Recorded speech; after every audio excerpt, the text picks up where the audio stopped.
E adesso passiamo al terzo intervento. Abbiamo un ospite di riguardo proveniente da Roma che ha accettato il nostro invito dopo un'amicizia che si è creata in pratica tramite il telefono e tramite internet. Abbiamo il professor Andrea Carusi. Ecco, io mi permetto di leggere, di presentare il professor Andrea Carusi, che è stato professore all'Istituto di Astrofisica Spaziale del CNR a Roma, è uno tra i più autorevoli astronomi italiani e non solo, che si occupa delle problematiche connesse con l'impatto di asteroidi e comete con la Terra.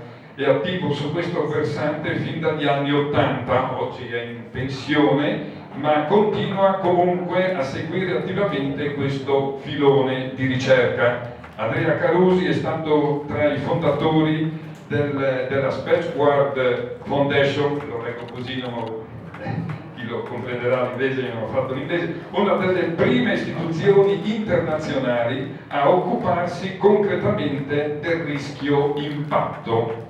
Ha pubblicato in collaborazione con altri colleghi un Atlante d'evoluzione orbitale delle comete di corto periodo che copre gli anni dal 1585 al 2406. Ha studiato il reperto archeologico del globo di Materica col suo scopritore Danilo Bandini, mettendo in luce tutti gli aspetti gnomonici progettati e incisi su quel globo di oltre 2000 anni fa.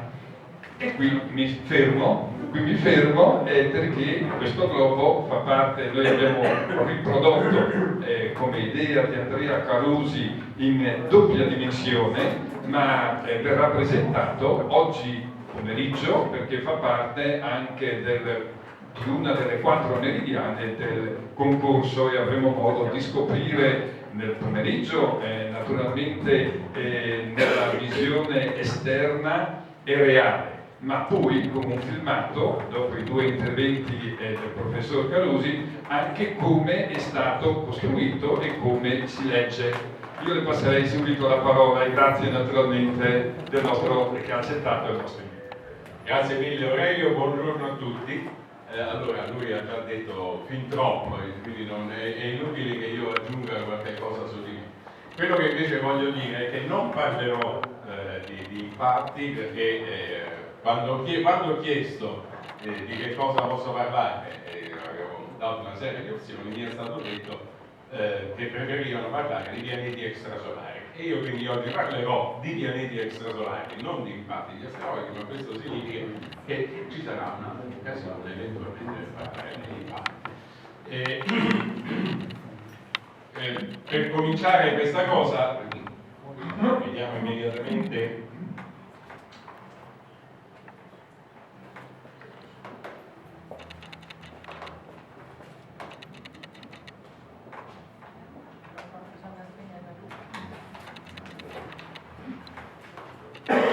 Ecco, allora, cominciamo questo viaggio, diciamo così, con una vignetta, così, tanto per introdurre la questione, con una frase di Enrico Fermi, il quale, il famoso fisico che partecipò alla progettazione della bomba atomica nel progetto Manhattan in America, il quale Fermi a un certo punto, parlando con dei colleghi, se ne uscì dicendo: ma dove sono tutti? Dove sta la gente nell'universo? Perché sulla Terra sì, noi ci siamo qui, ma gli altri dove sono? Perché non si fanno vivi? Perché non si vedono? Perché non vengono a trovarci? E questa cosa poi è stata ripetuta varie volte, come a dire, dice, ma è impossibile che non esistano altre vite nell'universo, che non ci siano altri posti dove ci sia della vita. E quindi su questa spinta, diciamo, si è anche mosso l'esplorazione spaziale. E una delle motivazioni, lo sapete tutti quanti, una delle motivazioni principali per andare a visitare gli altri pianeti, spingersi a cercare pianeti al di fuori del sistema solare, è proprio di trovare eventualmente tracce di vita. Adesso io vi racconto un pochino quello che è successo negli ultimi anni.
Queste sono soltanto alcune immagini per ricordarci che l'universo è un oggetto sterminato, è veramente immenso, enorme, e che solo adesso, dopo parecchie migliaia di anni che si comincia a studiare, che si è cominciato a studiare il cielo, ma solo adesso cominciamo veramente a trovare indicazioni di altri corpi, di altri pianeti che possono eventualmente portare la vita con loro.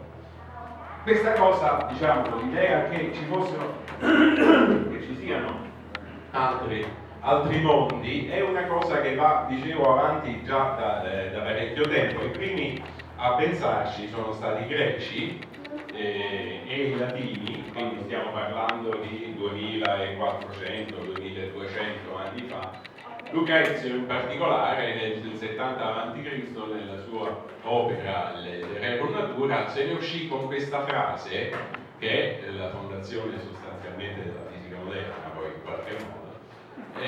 Se c'è una quantità di atomi tanto grande, allo stesso modo bisogna rimettere che esistano altre terre, che esistano altre razze di uomini, perché non è possibile che lo spazio che è così grande non abbia una quantità, diciamo, non abbia prodotto altre cose oltre noi stessi. Questo stiamo parlando di quasi 2000 anni fa, quindi diciamo che l'idea è piuttosto antica. Poi naturalmente è arrivato Giordano Bruno alla fine del 500, all'inizio del 600, è morto per questo uomo, perché aveva osato sostenere che nello spazio esistevano infinite terre e quindi probabilmente anche altri esseri viventi.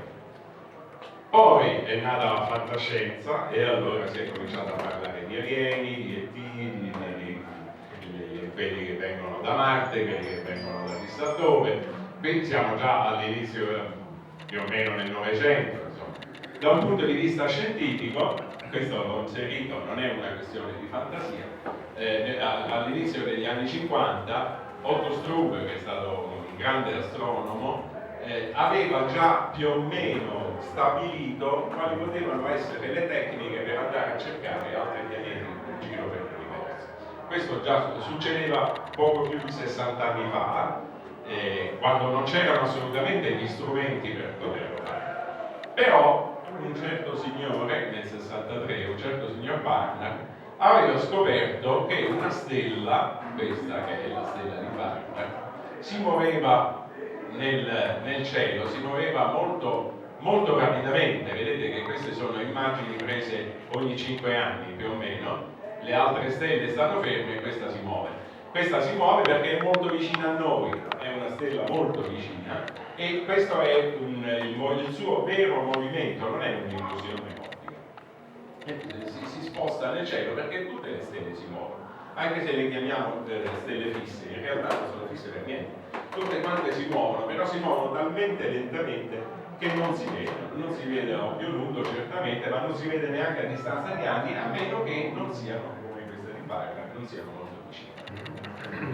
Poi alla fine, verso gli anni 90, cominciano ad arrivare le prime prove dell'esistenza di altri pianeti attorno alle altre stelle. Nel 92 sono stati scoperti dei pianeti di tipo terrestre, grandi più o meno come la Terra, intorno a una stella pulsar. Adesso è inutile che entriamo nei dettagli di questo diagramma, che è piuttosto complicato, ma l'importante è che da qua su, questa nemmeno, perfetto. Da questi strani movimenti di questi punti su questo diagramma si capisce che ci sta una Terra, un pianeta come la Terra, dicono anche quanto è grande, quanto è lontano, quanto tempo ci mette a girare intorno alle stelle. E anche da quest'altra parte, questa è la curva di luce di una stella che si chiama 51 Pegasi, la stella 51 della costellazione di Pegaso. B significa che è il compagno di questa stella, e questa è la curva di luce di questa, cioè misurando la luce che emette la stella lungo un certo periodo di tempo, si scopre che questa luce è variabile, non è sempre la stessa. E questo dipende dal fatto che c'è un pianeta che gli gira intorno e che ogni tanto ferma la quantità di luce che emerge. Adesso poi lo vedremo più nei dettagli. Quindi si è cominciato a capire che c'erano altri pianeti, cioè avere la certezza che ci fossero altri pianeti, e si è cominciati ad andare alla caccia. Ma prima di vedere come si fa ad andare alla caccia degli altri pianeti, vediamo di fare un ripassino rapidissimo di come è fatto il nostro sistema solare. C'è il Sole che sta qui, se ne vede su uno spicchietto. I primi 4 pianeti sono piuttosto piccoli e rocciosi, sono Mercurio, Venere, Terra e Marte. Poi ci sono i 2 giganti, Giove e Saturno. Queste le grandezze sono in scala, ma naturalmente non le distanze, che Giove e Saturno sono lontanissimi rispetto ai pianeti terrestri. E poi ci sono altri 2 pianeti, Urano e Nettuno, che sono un po' una via di mezzo tra i pianeti terrestri più piccoli e i pianeti giovani più grandi. Quindi noi nel nostro sistema solare ci sono 3 tipi di pianeti: pianeti piccoli e rocciosi, pianeti grandi e gassosi, pianeti intermedi che si è scoperto che sono fatti sostanzialmente di ghiaccio, quindi sono chiamati pianeti ghiacciati. Noi adesso andiamo a capire che cosa c'è di strano, se c'è qualcosa di strano nel sistema solare. Cosa c'ha di particolare il sistema solare? Tra 2 pianeti grandi, abbiamo detto, sono lontani dalla stella. Questo è importante perché adesso stiamo per vedere che invece quelli che scopriamo sono in genere vicini, non sono lontani. Comunque, sono lontani dalla stella e proteggono i pianeti interni. Questo è importantissimo. Proteggono i pianeti interni più piccoli. Quindi la Terra, Venere, Marte sono protetti dalla caduta di asteroidi, comete, di tutte queste cose qua, dall'esistenza di Giove e Saturno che girano fuori, fanno un po' come delle specie di cani che tengono lontani gli animali cattivi, diciamo, no? Fanno la guardia. Se una cometa viene da fuori è molto più probabile che venga catturata da Giove e distrutta, e senza arrivare all'interno del sistema solare. Questo non è detto che ci sia anche in altri sistemi, che altri pianeti possano avere la stessa caratteristica. Poi c'è grande abbondanza di acqua e di carbonio. Noi siamo fatti per il 70% di acqua, una buona percentuale di carbonio e poi tante altre piccole quantità di sostanze, ma la cosa più importante è che la vita si basa su questo, su acqua e carbonio. Quindi se in una zona, se su un pianeta non c'è abbondanza di questi elementi, è molto probabile che non ci sia neanche l'acqua. C'è, per quanto riguarda la Terra, il discorso del fatto di avere un grande satellite, la Luna, che aiuta a stabilizzare l'asse di rotazione terrestre. La Terra è così costante e esistono le meridiane grazie al fatto che l'ombra del Sole si muove più o meno sempre nello stesso modo, con delle piccolissime oscillazioni. Se non ci fosse la Luna non sarebbe possibile costruire le meridiane, perché l'asse terrestre si muoverebbe molto rapidamente e quindi quindi le condizioni di illuminazione cambierebbero rapidamente. E questo significa però anche che sarebbe difficile la nascita della vita in un ambiente in cui le stagioni cambiano nel giro di pochi anni e le condizioni climatiche possono cambiare in maniera drastica nel giro di pochissimo tempo. Questo è un altro fattore che sta alla base. Naturalmente questo per dire, queste sono tutte condizioni che vanno bene per la vita come la conosciamo noi, ma non è mica detto che la vita debba per forza essere così.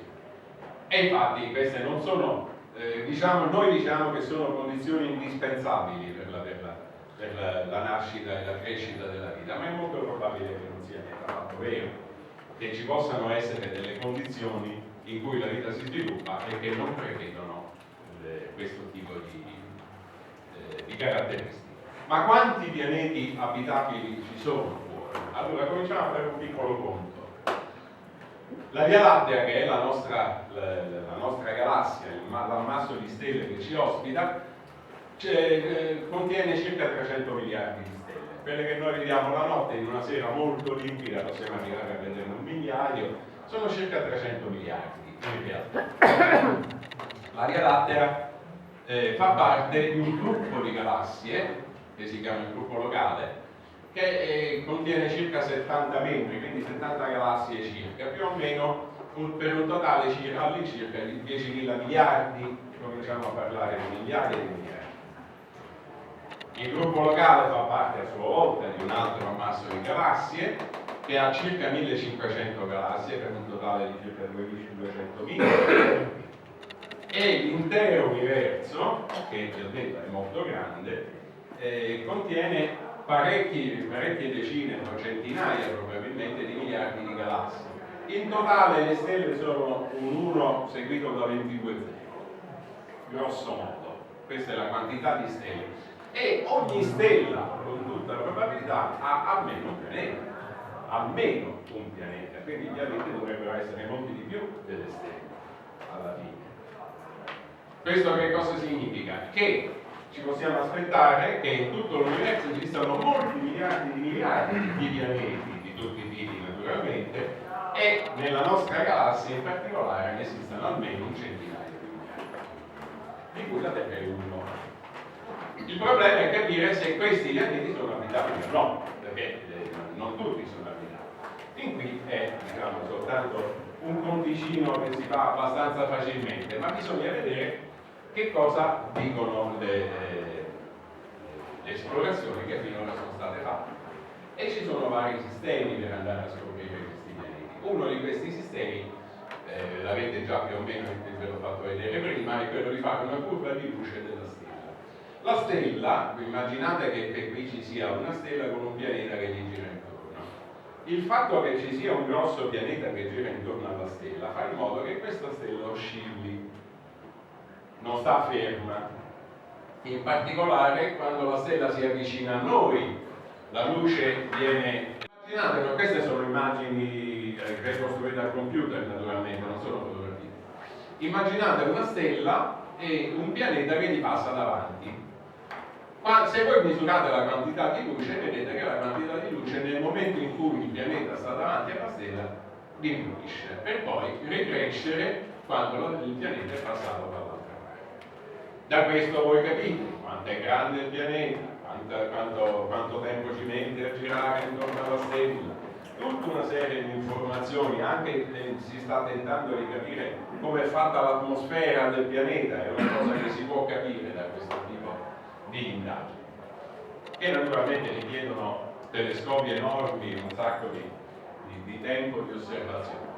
Un altro modo, sempre che riguarda il fatto che un grosso pianeta gira intorno a una stella, quindi i grossi pianeti sono quelli favoriti perché sono quelli più visibili. Un pianeta piccolo si vede poco, ma un grosso pianeta si vede bene. Un grosso pianeta fa oscillare la stella di nuovo e questa oscillazione si può anche vedere fotografando la stella. Si vede che la stella si muove, questo naturalmente si può vedere solo nelle stelle molto vicine a noi, si muove facendo una specie di serpentina, non va dritta nel suo movimento. Se si muove facendo una piccola oscillazione, quella piccola oscillazione significa che ha un pianeta intorno. Ci sono metodi un po' più elaborati, adesso ve ne accenno soltanto uno. un pianeta può, una stella può formare una specie di lente. Questo è un effetto che è stato scoperto da Einstein più di 100 anni fa, una specie di lente, nel senso che la luce degli oggetti che gli stanno dietro viene deviata e focalizzata di nuovo da noi. Quindi noi vediamo, osservando, guardando nella direzione di questa stella, osserviamo quello che c'è dietro un po' deformato, come se stessimo usando una lente di ingrandimento. Da questo fenomeno, se la stella che è fatta lente ha un pianeta, vediamo dei piccoli disturbi, come in questo caso. Per esempio, questo è l'effetto lente che fa la stella, e questo picco è dovuto alla presenza del pianeta. Da un grafico di questo genere, con una serie di conti che non mi sono lontanamente nemmeno di accennarvi a cosa, come si fanno, si capisce quanto è grande il pianeta, che distanza sta dalla stella, quanto tempo ci mette a girare intorno, eccetera, eccetera. Sempre tutta una serie di informazioni di questo tipo. Ma uno si direbbe, ma scusa, non è più semplice fotografarlo direttamente il pianeta. Ecco, fotografare direttamente il pianeta ha questa difficoltà, che la stella è molto, ma molto più luminosa e quindi lo nasconde completamente. Bisogna fare una specie di eclissi artificiale. In questo caso, questo puntino che vedete al centro di questo enorme disco, questo puntino è la stella, ma è stato poi ridisegnato. In realtà era stato messo un dischetto nero proprio per evitare di avere la luce della stella. È stato fatto un'eclisse artificiale, insomma. Qui dove c'è questo enorme disco di roba che c'è intorno a questa stella, in questo quadratino dentro, vedete, qui ci sta un affare che sta camminando. Questo è dove stava nel 2004, questo è dove stava nel 2005. E piano piano sta camminando. È un pianeta che si muove all'interno di questo disco. Quindi questa è una foto diretta. Però le informazioni che si prendono da questa foto sono veramente molto molto scarse. Aurelio, mi avvisi qualche minuto prima della fine? Ok. Questo possiamo saltare.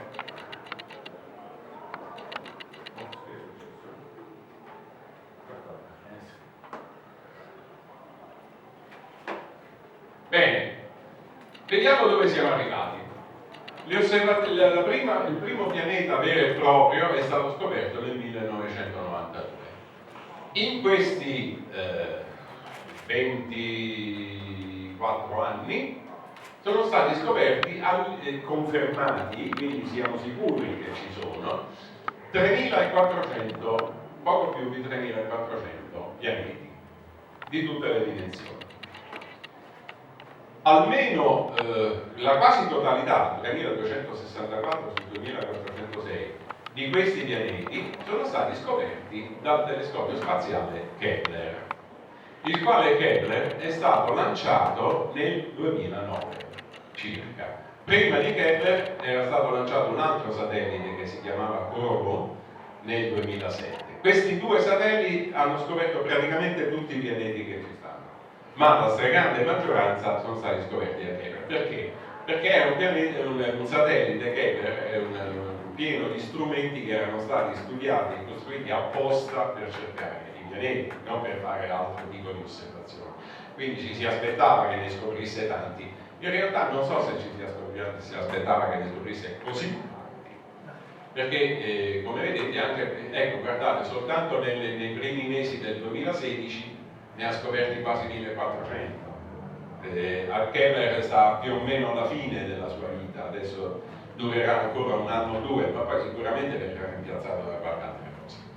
Questi sono i pianeti scoperti finora, la maggior parte dei quali, vedete con questi in verde, la maggior parte dei quali sono stati scoperti col metodo dei transiti, cioè il metodo del pianeta che passa davanti alla stella e produce una diminuzione di luminosità perché li sta facendo da schermo, no? Quello è il metodo più efficiente per scoprire pianeti.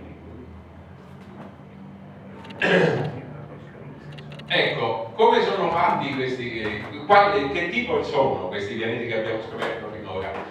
Parlando dei pianeti del nostro sistema solare avevamo parlato di Giove e Saturno, che sono grandi e gassosi.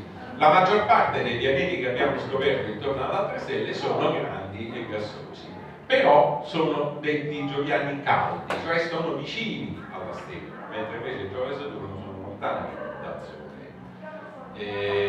Un altro tipo di pianeta molto comune sono i cosiddetti giganti ghiacciati, simili a Urano e Nettuno. Anche questi si trovano in posizioni diverse da quelle in cui si trovano Urano e Nettuno. Questo ci fa pensare che nel nostro sistema solare c'è stata tutta una serie di rivoluzioni nel tempo. Giove e Saturno molto probabilmente un tempo erano molto più vicini al Sole e poi sono stati spostati verso l'esterno, e Urano e Nettuno pure, chissà che movimenti hanno avuto.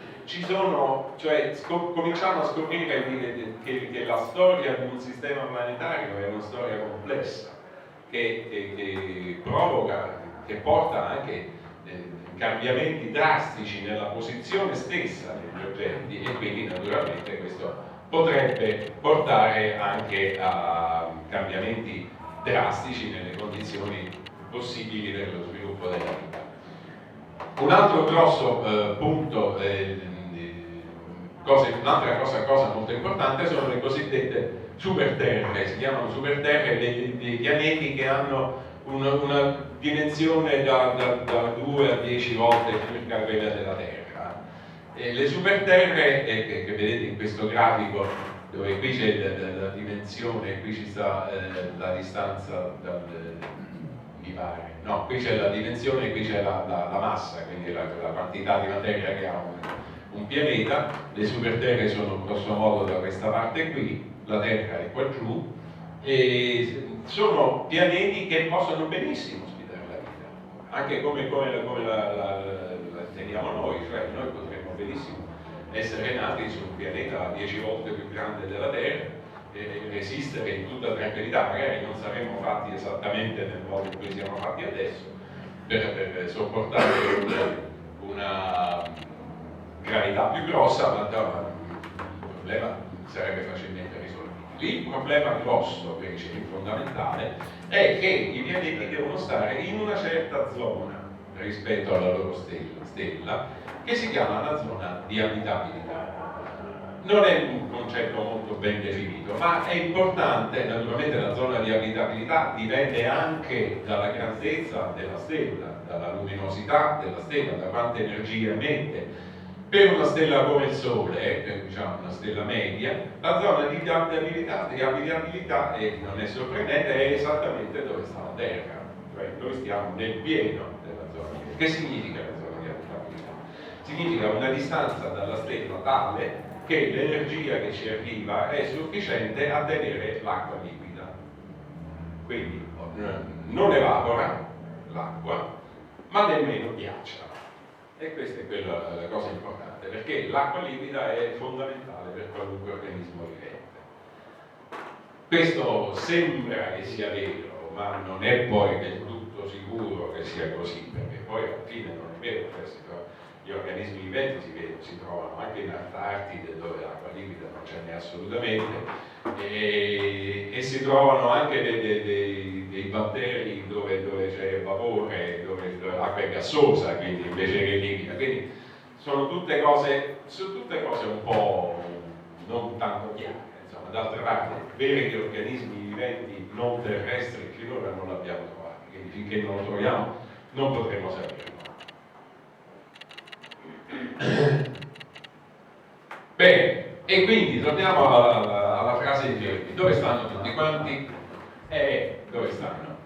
Questa immagine che vedete sullo schermo è la galassia di Andromeda, tra l'altro è l'unica galassia che si vede anche a occhio nudo, piccola, ma si vede.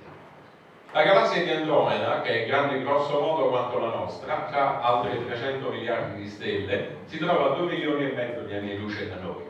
Qui di esseri viventi sicuramente ce ne sono tantissimi, come ci sono nella nostra galassia. L'unico problema è che siccome questi stanno a 2 milioni e mezzo di anni luce, andare e tornare se mandiamo una lettera la risposta ci arriva dopo 5 milioni di anni, non è che sia esattamente una cosa comoda come conversazione. Quindi dove la troviamo? Beh, non lo sappiamo. Li troveremo in un piano bar.